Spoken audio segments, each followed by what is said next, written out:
la dinámica, ¿no?, de la fe. Cuando nosotros oramos a Dios, creemos que Dios actúa. No es que estamos hablando al aire o al techo. Me acuerdo cuando yo estaba en la universidad, hablaba de Jesucristo con un amigo y él empezó a orar. Y él me decía, la verdad que yo no sé si hay un Dios, pero me hace bien orar, dice. Yo hablo y es como que me descargo, me decía él. Y sé que algunas personas quizá piensan eso. Pero nosotros como creyentes, cuando nosotros aplicamos la fe, nosotros creemos que Dios está escuchando. Porque sin fe es imposible agradar a Dios. Porque es necesario que el que se acerque a Dios, primero crea que hay un Dios. Pero segundo lugar, que es galardonador, que Él premia a los que le buscan. Por eso, qué bueno que estemos aquí. A veces yo, y esto suelo decirlo, andamos tan rápido por la vida que nos olvidamos de vivirla realmente. Las cosas que son importantes, las cosas que son valiosas. Entonces, en esta mañana podemos pensar juntos, después de haber alabado al Señor, de haber compartido juntos la cena del Señor, pensar en esto. Y yo quisiera hablarles de un ejemplo de fe en la Biblia. Este hombre que le voy a hablar, él por fe produjo un cambio tremendo en su entorno. Y yo le llamé a este hombre, y así le llamé al título de este mensaje, el bastardo que traspasó la barrera de la contraesperanza. Vamos a hablar de este hombre, de este bastardo que traspasó la barrera de la contraesperanza. Hebreos capítulo 11, versículo 32, usted lo va a tener ahí en la pantalla. El escritor de Hebreos está haciendo un recorrido por los hombres de fe. Y dice así Hebreos 11, 32, preste atención. ¿Cuánto más les tengo que decir? Se necesitaría demasiado tiempo para contarles acerca de la fe de Gedeón, Barak, Sansón, Jefté, David, Samuel y todos los profetas. Estos son personas de fe que han estado en la Biblia. Son varios los mencionados y en este versículo se menciona a estos que están aquí. Gedeón, Barak, Sansón, Jefté, David, Samuel y los profetas. ¿De cuántos de esos usted conoce la historia? Quiero que repases en tu mente, los que están aquí, los que están siguiéndonos por YouTube, ¿de cuántas de estas personas, de estos personajes bíblicos conoce su historia? ¿Conoce la historia de Gedeón, de Barak, de Sansón, de Jefté, de David, de Samuel? ¿Cuál es el que menos conoces de todos estos? ¿Cuál es el que menos te suena de todos estos que están aquí? Jefté, el que menos te suena. Bueno, vamos a hablar de Jefté entonces. ¿Te parece? Vamos a ir a aprender sobre la vida de Jefté. Jefté aparece en el libro de Jueces, es uno de los jueces de Israel, este hombre, Jefté.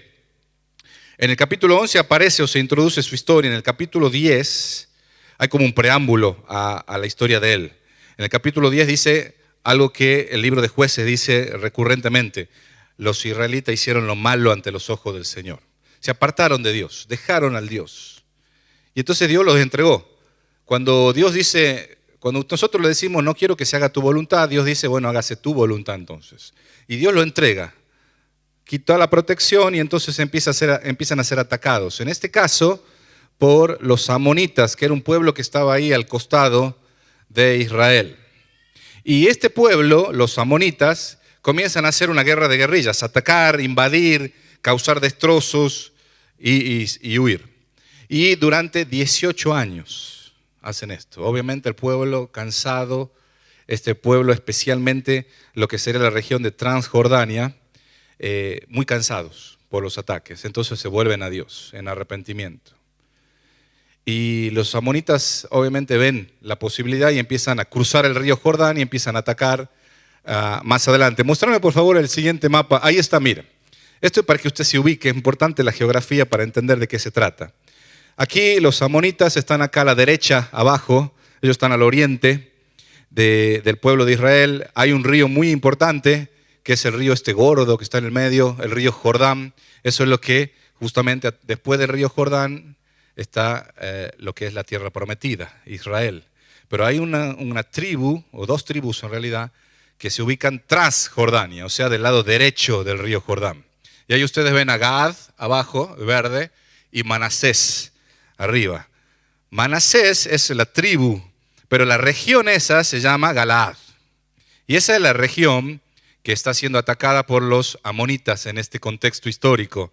Ahí hay un río que es el Jordán, después hay un río al norte de Gad y otro río más al norte. Esa región que está ahí está siendo atacada por los amonitas y están destruyendo. Y después están cruzando el río Jordán, dice la Biblia, y están atacando también ya la parte de Efraín, de Judá, etc., Benjamín. Y entonces claman al Señor. Y el Señor dice, 7 veces ya, 7 veces les he enviado un libertador. Y ustedes siguen con sus corazones duros hacia mí. Entonces ellos se arrepienten, dice que rompen sus ropas en señal de duelo y buscan al Señor. Pero no había nadie que se levante. No había. Los ejércitos están listos para pelear contra los amonitas, pero no hay ni siquiera un solo hombre que se ponga de pie para dirigir a este pueblo. Y ahí entonces empieza la historia de Jefté en Jueces capítulo 11. Voy a leer los primeros 3 versículos para que entendamos quién es Jefté. Dice el versículo 1 del capítulo 11, Jefté era un gran guerrero de la región de Galaad. Era hijo de Galaad, pero su madre era una prostituta. La esposa de Galaad tuvo varios hijos y cuando esos medios hermanos de Jefté crecieron, lo echaron del territorio. Tú no recibirás ninguna parte de la herencia de nuestro padre, le dijeron, porque eres hijo de una prostituta. Así que Jefté huyó de sus hermanos y vivió en la tierra de Tob. En poco tiempo tuvo una banda de rebeldes despreciables que lo seguían. Este es Jefté. Es un hijo ilegítimo, es un bastardo. Este hombre Galaad no es obviamente el que recibe el nombre, sino es un descendiente de esa región, pero es un hombre que tiene mucho dinero. Tiene su esposa, tiene sus hijos, pero además tuvo hijos fuera del pacto matrimonial. Jefté era uno. Así que era alguien despreciado en su contexto, creció siendo despreciado. No solamente creció siendo despreciado, sino los hermanos, medios hermanos, lo despreciaron y lo corrieron del lugar donde estaba. Lo amenazaron, no vas a heredar con nosotros. Y entonces él tuvo que irse, fue desterrado. Y ahí, estando en ese lugar desterrado, se convirtió en un mercenario. Esa expresión que tenemos hoy en la palabra de Dios es un grupo de personas mercenarias que se vendían al mejor postor. Se reunieron con Jefté. Obviamente que era un guerrero valiente, así es como se lo describe. Así que era un líder este hombre. Y todos estos que estaban ahí ociosos, dice otra traducción, vieron en él un líder, vieron en él alguien que los podía reunir. Así que formaron una banda. Jefté dirigía esta banda. Y entonces si nosotros miramos a esta persona, la pregunta que nos hacemos es, ¿qué esperanza tiene alguien así? Alguien que es un hijo ilegítimo, rechazado por la familia, corrido, desterrado, y cuando usted lo ven, está con un montón de ociosos reunidos. Uno lo ve a Jefté así y dice, ¿qué esperanza hay para ese hombre? ¿Qué esperanza hay para alguien así?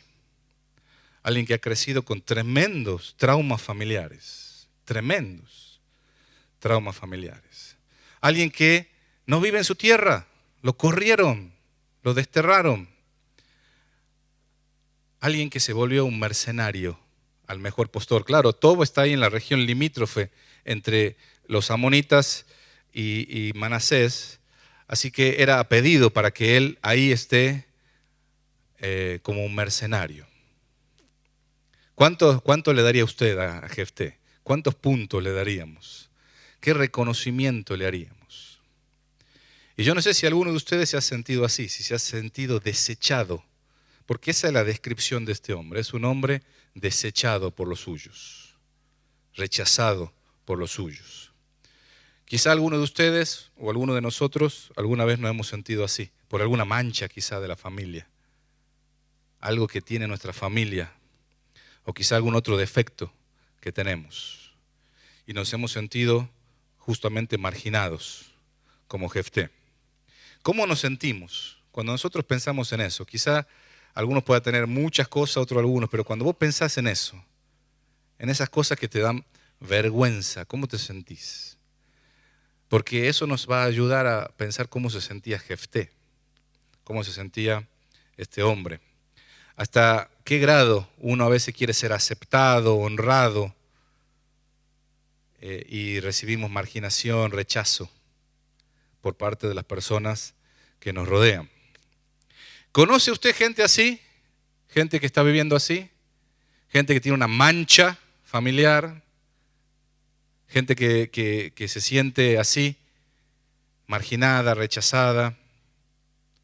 Me acuerdo que hablaba con una persona aquí que venía a la iglesia, nueva, y esa persona me decía, yo siento que entro a la iglesia y todo el mundo me ve, y me juzga, y me condena. Y yo le decía a la señora, pero señora, usted nadie la conoce aquí. ¿Por qué siente eso? Porque hay algo adentro ahí que nos pasa, a vos y a mí. Hay una vergüenza muy profunda. Y a veces son cosas evidentes y a veces no. Pero todos nosotros tenemos algo de esa vergüenza no saludable. Lo que también te quiero hacer pensar es cómo tratás vos a esa gente. ¿La tratás con amor? ¿Con respeto? ¿O la menospreciás, la discriminás, la despreciás? ¿Cómo mirás a las personas que tienen quizás alguna historia así? ¿Cuál es tu actitud ante ellas? ¿Cómo se sienten esas personas cuando están al lado nuestro? Cuando vos te acercás a alguien que ha tenido quizás un fracaso, una mancha, algo, ¿cómo la tratás? Bueno, esta persona había sido rechazada. Creo que hay una sola cosa, por lo que veo en la historia de Jefté, que era un valor para él, algo como una especie de ancla para él. Probablemente en medio de todo eso que ha vivido, la única ancla que él tenía era su fe en Dios. Porque lo vemos consistentemente con una fe en Dios, inquebrantable. Y quizá para él era algo muy real y muy cercano lo que dice el Salmo 27:10. Aunque mi padre y mi madre me dejaren, con todo el Señor me recogerá. Y ese es Jefté marginado, Jefté rechazado, pero un hombre de fe, era lo que tenía. Y era un guerrero valiente, y si bien él se relacionaba con estos ociosos, él tenía una fe en Dios. Ese paréntesis nos introduce a este personaje en el conflicto que vemos en el libro de Jueces. Y entonces seguimos leyendo la palabra de Dios, versículo 4, dice, por ese entonces los amonitas comenzaron a hacer guerra contra Israel. Así que cuando los amonitas atacaron, los ancianos de Galaad mandaron a buscar a Jefté a la tierra de Tob y le dijeron, ven y sé nuestro comandante, ayúdanos a pelear contra los amonitas. Pero Jefté les respondió, ¿acaso no son ustedes los mismos que me odiaban y me echaron de la casa de mi padre? ¿Por qué vienen a buscarme ahora que están en apuros? Porque te necesitamos, contestaron los ancianos. Si marchas al frente de nosotros a la batalla contra los amonitas, te proclamaremos gobernante de todo el pueblo de Galaad. Jefté le dijo a los ancianos, a ver si entiendo bien, si voy con ustedes y el Señor me da la victoria sobre los amonitas, ¿de veras me harán gobernante de todo el pueblo? El Señor es nuestro testigo, contestaron los ancianos. Prometemos hacer todo lo que tú digas.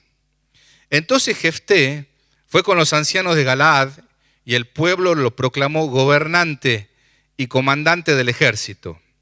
En Mizpa, en presencia del Señor, Jefté repitió lo que les había dicho a los ancianos. De repente, la historia de este hombre marginado, desechado, desterrado, se transforma. En medio de la crisis que está viviendo, en medio de la ausencia de un líder, de un hombre que se ponga en la brecha, estos ancianos, los dirigentes de la región de Galaad, van a buscarlo a Jefté. Y pasa de ser desechado a ser buscado. Y pasa de ser desterrado a ser aclamado en su pueblo. Y los ancianos primero le ofrecen ser el comandante, pasa a ser el comandante del ejército de Galaad.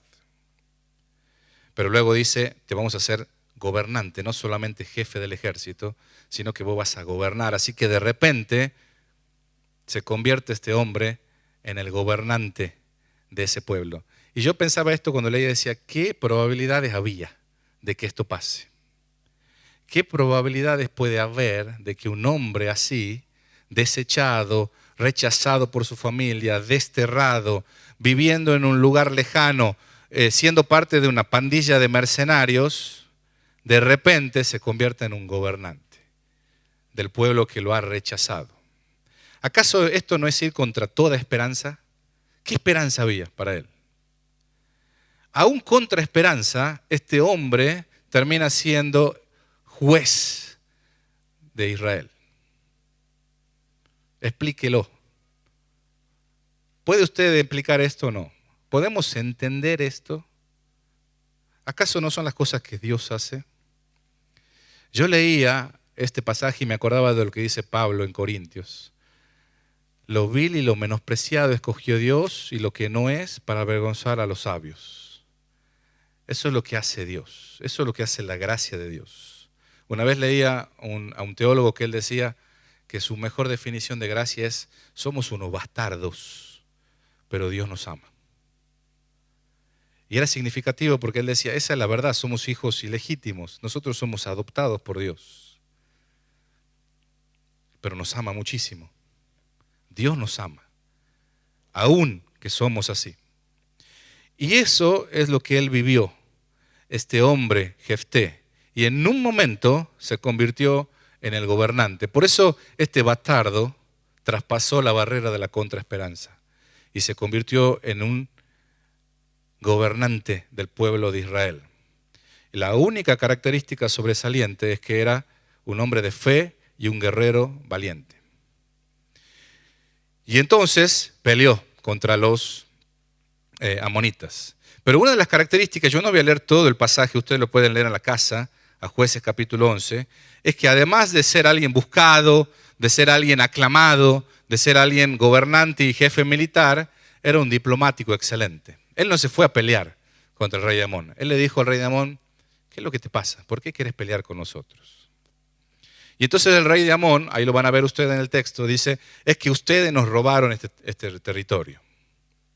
Y entonces Jefté, demostrando un conocimiento de la historia de Israel, le argumenta y le dice, nosotros no te robamos nada vos.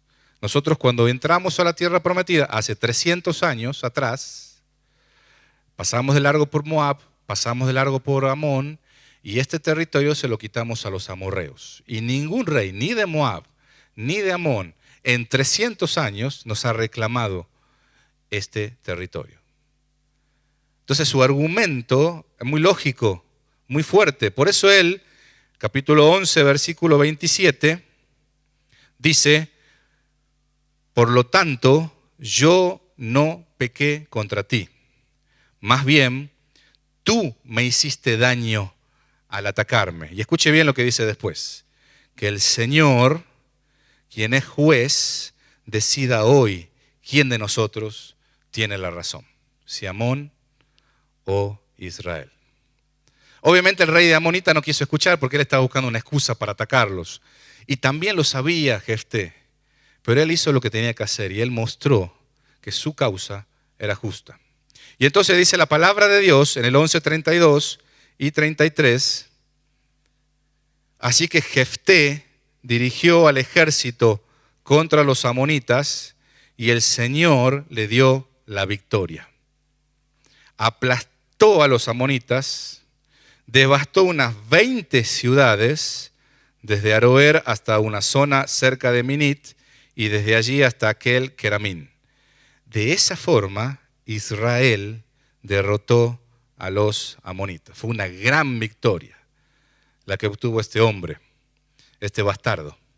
No solamente se convirtió en el gobernante, sino se convirtió en un victorioso, en un juez, en un libertador del pueblo de Israel. Que el Señor juzgue. Y él, magistrado divino, juzgó a favor de este hombre, y este hombre logró la victoria. Y yo pensaba, ¿qué diferencia puede hacer la fe en nuestra vida? Aún en medio de nuestra historia, aún en medio de nuestras manchas y de nuestra vergüenza, cuando Dios nos toma y nos transforma y nos hace una nueva criatura, porque si alguno está en Cristo, nueva criatura es.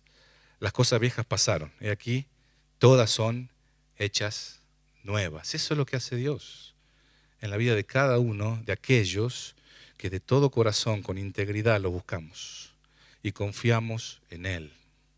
Nunca me voy a olvidar cuando estaba un profesor que yo tuve ahí cuando estuve en Colorado. Él era profesor de homilética, enseñaba a predicar. Y él nos contó una historia que me quedó grabada. Él, debido a una segunda luna de miel con su esposa, yo no me acuerdo si eran 10 o 20 años que cumplían, viajó desde el oeste, desde Colorado, hasta los Cayos de Florida con su esposa. Y dice él, nos contaba a los alumnos que estábamos ahí con él, que estando él ahí en los Cayos de Florida, estaban en un restaurante cenando en una noche romántica con su esposa, y de repente aparece un hombre ahí, muy elegante, muy bien vestido, un hombre ya grande, pelo blanco, que iba saludando a todos los comensales, mesa por mesa. Iba saludando, conversando y seguía mesa por mesa. Y este profesor me dijo, bueno, espero que no llegue hasta mí, que me arruine aquella noche romántica con mi esposa. No terminó de pensar esto mi profesor, y este hombre llegó hasta su mesa. Y se presentó muy cortésmente, dijo, mi nombre es tal.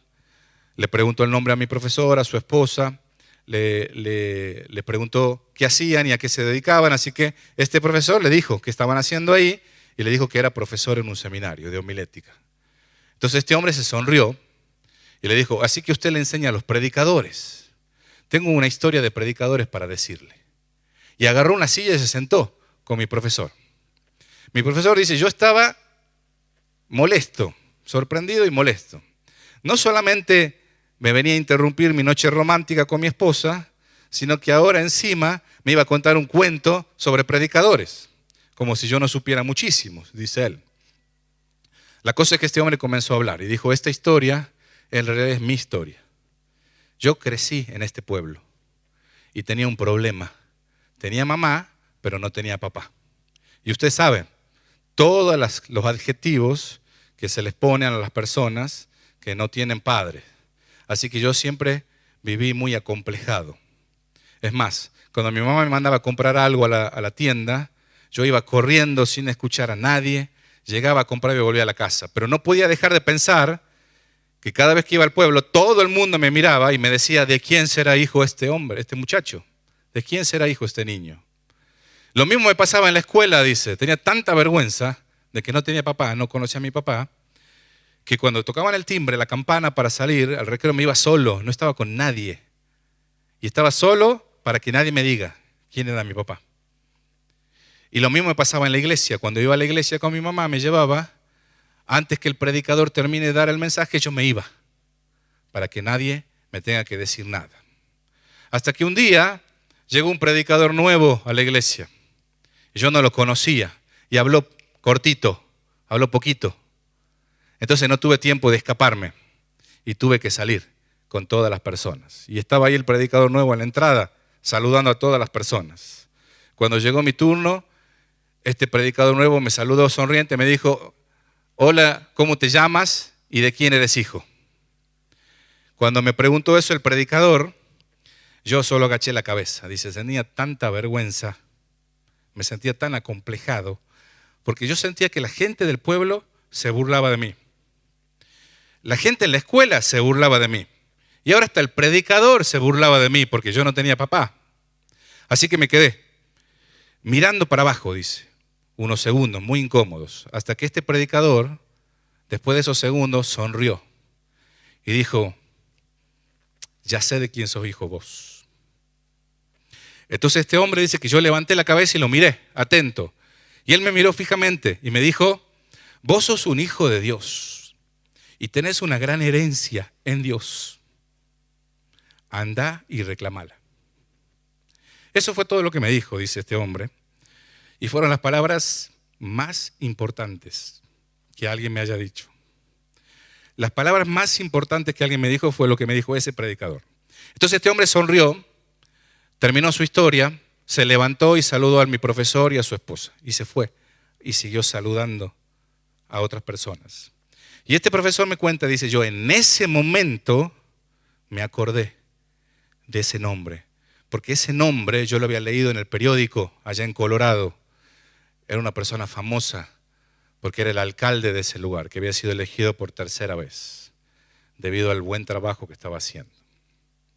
Yo estaba ahí, dice este profesor, hablando con el alcalde de ese lugar, con la persona más importante de ese lugar. Y él hacía esta reflexión. ¿Cómo un niño tan acomplejado, como un niño que eludía a las personas, como un niño que esquivaba a las personas, pudo llegar a ser el alcalde de ese lugar? ¿Cómo? ¿Cómo es posible? Y entonces la reflexión de mi profesor, la cual comparto, dijo, creo que esas palabras, que fueron las más importantes que alguien le dijo, él se las tomó en serio. Y él las vivió. No hay otra explicación, decía él. Se creyó que era un hijo de Dios, que tenía una gran herencia en Dios y que tenía que reclamarla. Tenía que vivir así. Y esto es una de las cosas más tremendas que tenemos aquellos que hemos entregado nuestra vida a Jesús. Tenemos una gran herencia en Dios. Esto no es religión, no es teoría. Esta es la vida. Y cuando vos y yo nos animamos a vivir con fe en el día a día, a creerle a Dios, eso va transformando nuestra vida. Y eso nos da recursos para sanar, para ser transformados. Eso es lo que probablemente este hombre Jefté experimentó. Esto es lo que sin duda este hombre, este alcalde, había experimentado. Eso es lo que vos y yo podemos experimentar. Pero no termina ahí la historia. Quiero una cosita más y vamos cerrando.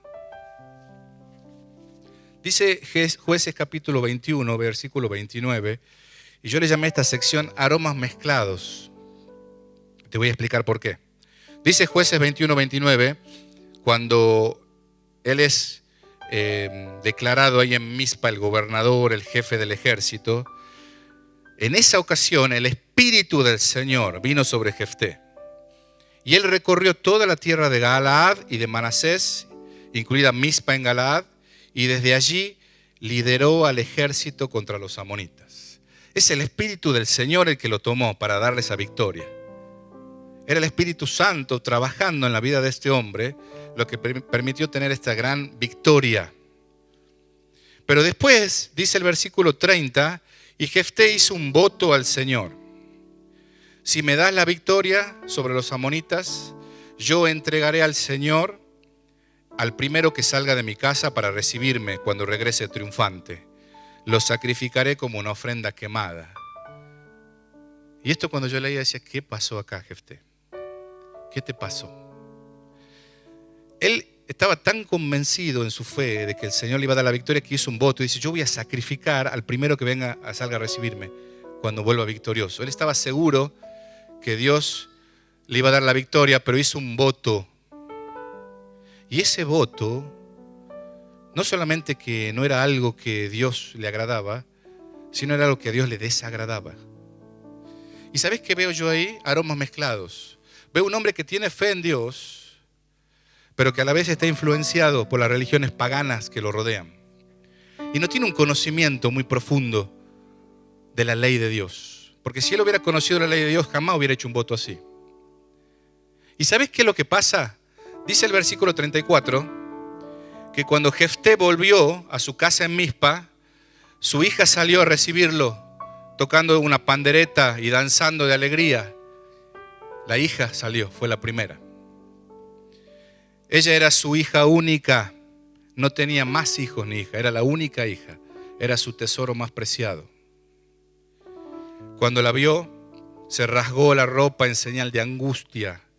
Hija mía, clamó, me has destruido por completo, me has traído una gran calamidad, pues hice un voto al Señor y no puedo dejar de cumplirlo. Era un hombre de fe, pero esta fe no estaba bien informada. Y él había hecho un voto al Señor de que iba a sacrificar a la primera persona que la reciba. Y la primera persona que salió era la hija, era la única hija. Quedó destrozado y ese momento de alegría, ese momento de que tenía que haber sido de fiesta por la victoria, se convirtió en un momento de luto, de llanto y de angustia. Porque él tenía que sacrificar a lo más preciado que tenía. Yo hice un voto al Señor, no voy a volver atrás. Cuando nosotros vamos a la Biblia, a la ley de Dios, dice el libro de Deuteronomio, capítulo 12, versículo 31, tú no adorarás al Señor tu Dios de la manera que las otras naciones rinden culto a sus dioses, llevando a cabo en honor de ellos toda clase de actos detestables que el Señor odia. Hasta sacrifican a sus hijos y a sus hijas en el fuego como ofrenda a sus dioses. Deuteronomio 18, 9 al 12 dice más todavía.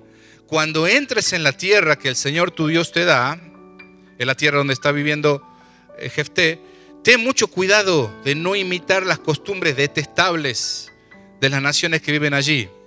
Por ejemplo, jamás sacrifiques a tu hijo o a tu hija como una ofrenda quemada.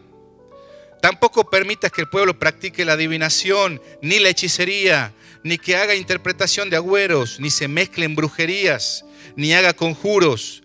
Tampoco permitas que alguien se preste a actuar como médium o vidente, ni que invoque el espíritu de los muertos. Cualquiera que practique esas cosas es detestable a los ojos del Señor. Precisamente porque las otras naciones hicieron esas cosas detestables, el Señor tu Dios los expulsará de tu paso. Esa es la razón por la cual lo está eliminando. Cuando nosotros vamos a un hechicero, un curandero, un medium, no es que no haya poder ahí, hay poder espiritual de las tinieblas. Mucha gente dice, yo no creo. Vaya y va a ver que en muchos casos va a haber un poder. Pero no es un poder de lo alto, es un poder de las tinieblas. Por eso es que Dios lo rechaza. Por eso es que está mal que un creyente acuda a cualquiera de estos. Es detestable a los ojos del Señor. Porque eso nos saca de nuestros ojos de Dios y nos pone en otro lado. Y abre puertas a la obra de las tinieblas. ¿Cuántas veces personas vienen acá a consejería que están traumadas, que escuchan ruidos, que escuchan voces, que se le mueven las cosas? Sin excepción le pregunto, ¿usted ha ido a algún hechicero, algún curandero? Sí. ¿Han tomado compromisos espirituales con las tinieblas? ¿Cómo no va a haber consecuencias? Y mucha de esta gente lo hace por ignorancia. Y probablemente Jefté también, porque ignoraba la palabra de Dios. Y entonces él veía lo que hacían los que estaban alrededor. Y él, creyendo que adoraba a Dios, creyendo que mostraba su fe en Dios, hizo un voto de sacrificio humano. Y le tocó que sea la hija. Y la hija le contestó, versículo 36. Y ella le dijo, Padre, si hiciste un voto al Señor, debes hacer conmigo lo que prometiste, porque el Señor te ha dado una gran victoria sobre tus enemigos, los amonitas. Pero antes, permíteme hacer una sola cosa. Déjame subir a deambular por las colinas y a llorar con mis amigas durante 2 meses, porque moriré virgen. Puedes ir, le dijo Jefté, y la dejó salir por el término de 2 meses. Ella y sus amigas subieron a las colinas, lloraron porque ella nunca tendría hijos. Cuando volvió a su casa, su padre cumplió el voto que había hecho y ella murió virgen. Tremendo esto. Por supuesto, desde la Edad Media en adelante nos resulta tan chocante que un hombre de fe haga esto, sacrifique a su hija, que se le reinterpretó. Y dijo, no, realmente él no mató a su hija, no la ofreció en sacrificio, sino que la puso en el tabernáculo como una mujer para que muera virgen, no tenga descendencia. Ese fue el sacrificio que hizo. Y podría ser. Pero toda la evidencia textual de la Biblia sugiere que él hizo lo otro. Y al morirse la hija, moría su descendencia, moría su esperanza. Porque en este contexto todavía no estaba elaborada la idea de la resurrección. Así que la manera en que las personas se extendían en el tiempo era a través de su descendencia. Por eso era tan importante la descendencia. Este hombre se quedó sin descendencia. Murió su hija, que además no tenía hijos. Qué tremendo. Qué tremendo. Y yo pensaba esto y digo, ¿cuántas veces pasa eso hoy aquí con nosotros también? Que vemos personas que realmente creen en el Señor, tienen fe, pero hacen cosas que aborrece Dios. ¿Cuántas prácticas idolátricas vemos todos los días en gente religiosa que dice que tiene fe en Dios, pero hace con su vida lo que desagrada? ¿Cuántos quizás vos y yo podemos hacer eso? Creyendo que estamos agradando a Dios, terminamos desagradándolo porque no conocemos su palabra. ¿Sabés que un día como hoy, 26 de septiembre, pero del año 1569, se publicaba la primera versión en castellano, la Biblia del Oso, traducida por Casiodoro de Reina? Por eso es que celebramos el mes de la Biblia en septiembre. Porque el 26 de septiembre, este hombre, arriesgando su vida, se animó a publicar una Biblia en el idioma vernáculo, en un idioma para que las personas puedan acceder a la palabra de Dios. Había tantas tinieblas en ese entonces, había tanto engaño, había tanto desconocimiento. Y gracias a estos hombres y mujeres valientes, gracias a este monje y a otros más, que algunos dieron su vida, nosotros tenemos la palabra de Dios en nuestro idioma hoy. Pero ¿cuántas veces la menospreciamos? Porque no la leemos, no meditamos en ella, no la estudiamos. Tenemos un gran tesoro ahí, pero está guardado. Y entonces muchas veces andamos en tinieblas, andamos a tientas, buscamos a Dios, pero sin conocimiento. Por eso creo que otro desafío que nos plantea la historia de Jefté es que vos y yo tomemos el compromiso de crecer en nuestro conocimiento de Dios, en el conocimiento de lo que Él quiere que nosotros hagamos, para que podamos rechazar todas esas prácticas que vemos a nuestro alrededor de la cultura que desagradan a Dios, aunque en teoría están hechas para adorar a Dios. Pero cuando vos y yo conocemos la palabra de Dios, podemos discernir, porque la palabra de Dios es la verdad y el Espíritu Santo nos guía y nos enseña y nos muestra. Por eso cuando Pedro, y termino aquí, resume tu enfoque y mi enfoque, dice 2 de Pedro capítulo 3, versículo 18, crezcan en la gracia y el conocimiento de nuestro Señor y Salvador Jesús. Ahí tenemos las dos cosas, la gracia de Dios. La gracia de Dios que nos va a dar el poder para poder vivir de una manera diferente. Esos recursos de la fe que nos permiten vivir de una manera sobrenatural en un mundo natural. Y por otro lado, el conocimiento de Jesús. Conocerlo. Saber qué es lo que Él quiere para mi vida. ¿Cuál es el propósito que Él tiene para mí? ¿Qué es lo que Dios quiere que yo haga? No lo que yo quiero, sino lo que Él, que es el diseñador, quiere para mí. Tenemos que conocer su palabra. A Él sea toda la gloria, ahora y para siempre. Amén. Amén. Así que hoy, 26 de septiembre, siglo después de que Casiodoro de Reina haya publicado la Biblia del Oso. Biblia del Oso porque había un oso ahí comiendo miel en la tapa, simbolizando lo deleitosa que es la palabra de Dios. Vos y yo podemos tomar un compromiso hoy con la palabra de Dios para conocer al Señor y para poder vivir una fe que nos transforme y nos enseñe a vivir como Él quiere. ¿Qué te parece si nos ponemos de pie un momento en esta mañana y vamos al Señor en oración? Tenemos una gran herencia en Él. Si de todo corazón le has entregado tu vida a Jesús, si de todo corazón le has pedido a Jesús que entre en tu vida, que te salve, que te perdone, que te limpie, que te dirija, quiero decirte que tenés una gran herencia en Él. Y con valentía tenés que reclamarla y vivirla Y para vivirla tenés que conocer lo que Él tiene. Por eso te animo a ir en oración a Dios, con un compromiso por conocer la palabra de Dios. ¿Sabes qué dice la Biblia? Que solo 6 años fue juez. Jefté y después murió. Fue el juez que menos años estuvo en el cargo.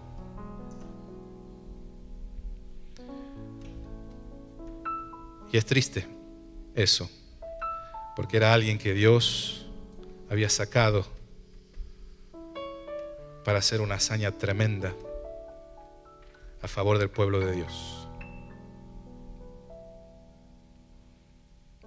Buscamos juntos al Señor en esta mañana. Gracias por tu presencia, Señor, con nosotros. Gracias por tu paz, que sobrepasa todo entendimiento. Y gracias porque estás cerca. Eres un Dios cercano a los que te buscan de veras. Señor, yo sé que en esta mañana conoces el corazón de cada uno de nosotros. Cada uno de los que está aquí, Señor, cada uno de los que está viendo esta transmisión. No te podemos engañar a ti, Señor. Sé que conoces nuestras dudas, Señor. Conoces nuestras miserias. Conoces nuestro dolor. Nuestro quebranto. Sé que conoces las heridas, Señor, que hemos recibido. Y también sé, Señor, que nos amás. Y eso nos estás diciendo, Señor, en esta mañana, que nos amás profundamente. Y gracias porque podemos ir a la cruz y encontrar perdón, encontrar un renuevo, Señor, encontrar sanidad, encontrar esperanza. Aún contra esperanza, Señor, podemos creerte a ti y creer que vas a hacer algo nuevo, Señor, algo diferente. Vas a abrir sendas donde no las hay. Porque eres el Dios que puede sacar agua de un desierto, Señor. Eres un Dios que hace maravillas, Señor. Y hemos declarado que eres precioso, Jesús. Hemos declarado que eres precioso, nuestro Salvador. Por eso en este momento te pido, Jesús, que tu Espíritu Santo esté obrando en los corazones. Y te agradezco, Padre, por tu amor. Estamos orando en este momento al Padre, al Hijo y al Espíritu Santo. Gracias por tu amor, Señor, por tu gracia y por la comunión que podemos disfrutar contigo y entre nosotros también. Señor, yo te pido en esta mañana que renueves la esperanza. Quizás hay alguien aquí, Señor, que la ha perdido. Quizás, Señor, está tan abrumado por las pruebas y las dificultades que siente que no hay salida. Señor, en el nombre de Jesús, en esta mañana suplicamos tu obra poderosa en el corazón, con un renuevo de esperanza y de fe. Y pedimos, Señor, una catarata de tu amor para cada uno, para que podamos, Señor, vivir de una manera diferente, creyéndote a ti, viendo tu poder, viendo tu respaldo, Señor, en nuestra vida, en nuestra familia, Señor. Yo declaro, Señor, que tus pensamientos son de paz y no de mal. Y yo sé, Señor, que eres el Dios que sana, que restaura, que hace nueva todas las cosas. Por eso, como iglesia, Señor, nos pongo en tus manos. Gracias por lo que estás haciendo y por lo que vas a hacer. Porque eres un Dios poderoso, todopoderoso y bueno, misericordioso con nosotros. Señor, yo nos dejo en tus manos ahora. Gracias, alfarero, por lo que estás haciendo. Estás moldeando, estás trabajando en nuestra vida. Te alabo, Señor, en el nombre de Jesús.